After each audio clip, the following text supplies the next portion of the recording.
SSC 2026 ব্যাচের শিক্ষার্থী, তোমাদের কিন্তু পরীক্ষা এখন ঘনিয়ে সামনে চলে আসছে এবং যত দিন যাচ্ছে তোমাদের এসএসসির পরীক্ষার টাইম কিন্তু কমছে। সো যারা পাস করতে চাও, অনেক শিক্ষার্থী আছে যে গণিতকে ভয় পায় এবং গণিতে পাস করতে পারে না, এবং এসএসসিতে তোমাদের এবারের পরীক্ষা কিন্তু অনেক কঠিন হবে এবং তুলনামূলকভাবে তোমাদের কিন্তু পাসের হার গত বছর অনেক কমেছে, এবছর কিন্তু আরো কমতে পারে। তো কিভাবে পাস করব?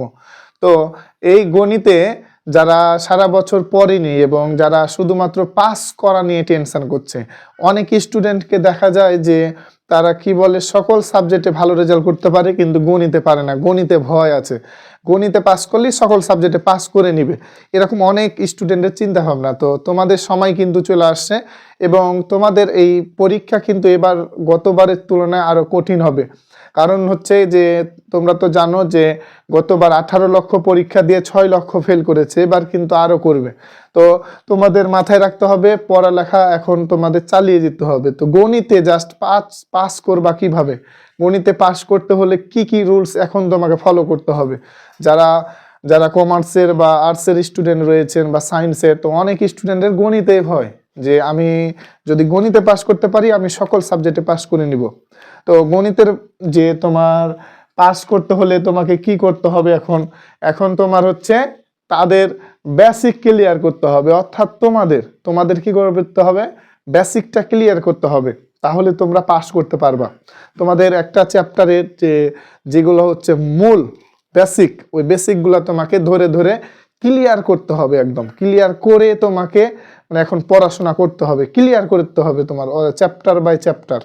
তারপরে কি করতে হবে, তোমার সকল অধ্যায় পড়তে হবে না, অর্থাৎ তোমার যে এসএসসি 26 ব্যাচ রয়েছে তাদের 8টা করে অধ্যায় রয়েছে, তো তোমার 8টা অধ্যায় পড়তে হবে না, জাস্ট কয়েকটা অধ্যায় যদি পড়ো, তুমি কয়েকটা অধ্যায় পড়লেই তুমি পাস করে নেবা, তোমার পাস করা নিয়ে কোনো টেনশন থাকবে না।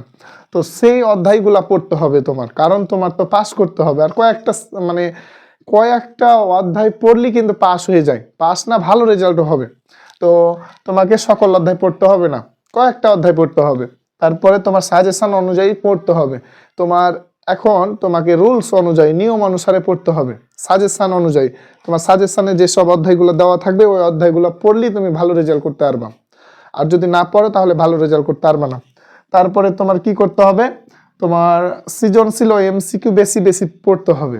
তোমার সৃজনশীল তারপরে এমসিকিউ যে বিষয়গুলো আছে, সৃজনশীলে তোমার বেসিক তো থাকা লাগবে, এখন বেসিক না থাকলে তুমি আগে সৃজনশীল ধরে নিলা, তাহলে তো তুমি পারবা না। সেজন্য তোমাকে আগে সৃজনশীল কি করতে হবে, সৃজনশীল ক্লিয়ার করতে হবে বেসিক থেকে, তাহলে সৃজনশীল পারবা। তো তারপরে এমসিকিউ তুমি পারবা যদি বেসিক তোমার ঠিক থাকে, তো বেসিক ক্লিয়ার করতে হবে সৃজনশীল পারতে গেলে। তো এখন তোমার যে সাজেশন দরকার, এই সাজেশনটা আমার চ্যানেলে আপলোড করা হবে, আমাকে সাবস্ক্রাইব দিয়ে তোমরা পাশে থাকবা। এবং তোমাদের গণিতে পাস করা যে একটা টেনশন আছে, এটা আমি ইনশাল্লাহ তোমাদের সাজেশন অনুযায়ী পড়ালে তোমরা ভালো রেজাল্ট করতে পারবা।